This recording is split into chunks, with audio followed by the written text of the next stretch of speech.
আসসালামু আলাইকুম, কেমন আছেন সবাই? কিউট একটা কাজ রিসেন্টলি করেছি, তো ভাবলাম সেটার ভিডিও শেয়ার করি। তো চলুন দেখা যাক এই কাজটা আমি কিভাবে করেছি তার ডিটেলস ভিডিও। তো এটা একটা পকেটের কাজ, সেই জন্য আমি খুব ছোট সাইজ মাত্র 3 ইঞ্চি সাইজের একটা হুপ নিয়ে নিয়েছি।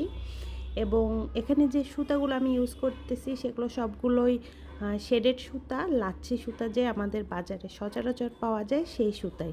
কারো কাছে যদি আপনার লাচ্ছি সুতা না থাকে তাহলে যে কোনো সুতা দিয়েই করতে পারবেন, কোনো সমস্যা নেই। মানে শেডটা যদিও না থাকে তাহলে আপনি 2 কালার একটা কালার নিয়ে ডিজাইনটা করতে পারবেন, কিংবা না চাইলে একটা কালারের সুতা দিয়েও করতে পারবেন, যেহেতু সবার কাছে সব সময় লাচ্ছি সুতাটা অ্যাভেলেবল থাকে না।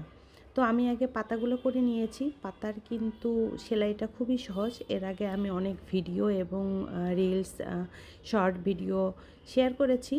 তো পাতাগুলো করে নেওয়ার পর আমি জাস্ট একটু ল্যাভেন্ডার থিম রাখার জন্য একটা ছোট্ট ডাল করেছিলাম। সেইটাতে এখন আমি পিঙ্ক এবং সাদা শেডের সুতো দিয়ে করছি। তো আমি সাধারণত আমার কাজগুলোতে খুব সহজ সেলাই ইউজ করি, তবে ডিজাইনটা ভ্যারাইটিতে থাকে দেখে ডিজাইনগুলো কিন্তু অনেক সুন্দর লাগে। তো ডিজাইন বা সেলাই অ্যাকচুয়ালি তেমন কোনো ম্যাটার করে না, সেলাই আপনি সহজ সেলাই দিয়েও কিন্তু সুন্দর ডিজাইন করতে পারবেন। কিন্তু আপনাকে কালার কম্বিনেশনটা খুব খেয়াল রাখতে হবে। যে কোনো কাজের ক্ষেত্রে কালার কম্বিনেশন ঠিক রেখে কাজটা করলে সেই কাজটা অসাধারণ একটা কাজ হয়।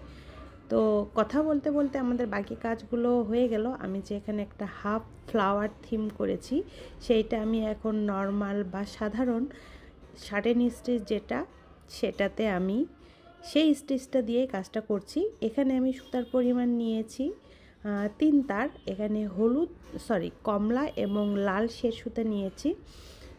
তো পাতা আর যে ল্যাভেন্ডারের মতো ছোট্ট কলিটা করেছিলাম সেটার সময় আমি 2 তার সুতা নিয়েছিলাম। তবে এর আগের ভিডিওতেও আমি বলেছি যে ফ্লাওয়ার করার সময় 3 তার সুতা নিলে সেটা মজবুত হয় এবং দেখতেও সুন্দর লাগে।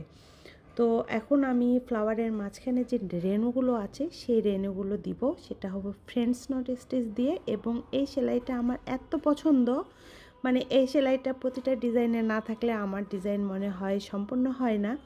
তো ফ্রেন্ডস নটেরও অনেক ছোটো ভিডিও, বড় ভিডিও কিন্তু আমাদের শেয়ার করা আছে, সেটা আপনারা দেখে নিতে পারেন।